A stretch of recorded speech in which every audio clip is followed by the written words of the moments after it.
Hello friends, तो आज हम बात करते हैं कि आपको मर्चेंडाइजिंग के अंदर अपने वर्क को कैसे मैनेज करना है। क्योंकि मर्चेंडाइजिंग का जो रोल है वो मल्टीपल्स रोल्स को आपको एक साथ करना पड़ता है और मल्टीपल्स काम आपके पास होते हैं। उन सबको आपको एक ही दिन में कंप्लीट करना होता है, जो आप टास्क वाइज चलते हैं। जैसे कि आज मेरे को इस स्टाइल के ये करना है, स्टाइल के ये करना है। तो बेसिकली अब हम स्टार्टिंग से बात करते हैं।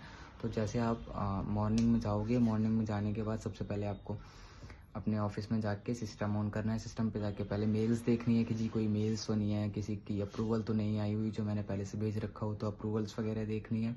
आफ्टर दैट आपको आप एक दिन पहले जो काम करके गए हैं और उसको नोट डाउन करके जाना चाहिए। और नोट डाउन करके अगर आप गए हो तो उसको देखो कि जी कल कहाँ पे क्या स्टाइल था मेरा, कहाँ पे क्या था और मेरे को किससे क्या फॉलो अप लेना है, कहाँ पे मेरा क्या चल रहा है। उन सारी चीज़ों को आपको एक बार फॉलो अप मारना है। जो जो चीज़ें पूरी हो गई हैं उन्हें आगे बढ़ाना है, जो चीज़ें रह गई हैं उन्हें फोर्स करके करवाना है। क्योंकि आपको एक डे के अकॉर्डिंग आपका काम बांधना पड़ेगा कि जी मेरे को इस दिन इस स्टाइल का ये करना है। अगर आप टेक इट ईजी लेते रहेंगे कि अगर ये आज नहीं हुआ है तो कल हो जाएगा, तो मर्चेंडाइजिंग के अंदर ना बेसिकली टाइम की बहुत वैल्यू होती है। तो टाइम की वैल्यू के अकॉर्डिंग आपको बहुत ज़्यादा स्ट्रांग फॉलोअप रखना पड़ेगा अपना। और अगर आप कहीं पे भी स्टक होते हैं कि आपको लगता है कि भाई ये, क्योंकि ना आपको खुद काम करने से ज़्यादा टफ होता है कि आप जब दूसरे से काम करवाते हो। और एक्सपोर्ट लाइन के अंदर जो बंदे होते हैं वो बहुत ज़्यादा, मैं आपको कैसे बताऊँ, बहुत इरिटेटिंग गाइज होते हैं। मतलब सुनते नहीं हैं, ईजिली काम नहीं करते, बोल देंगे कि जी अभी मेरे पास काम है ऑलरेडी, मैं बाद में करूँगा या फिर मैं आज नहीं करूँगा।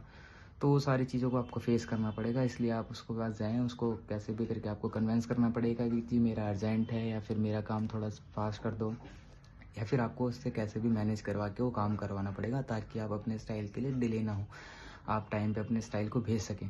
क्योंकि जो बाइंग हाउस का टाइम होता है वो बेसिकली मंडे टू फ्राइडे का होता है। बाइंग हाउस के अंदर always Saturday and Sunday off होता है। तो आपके पास वो 5 दिन होते हैं।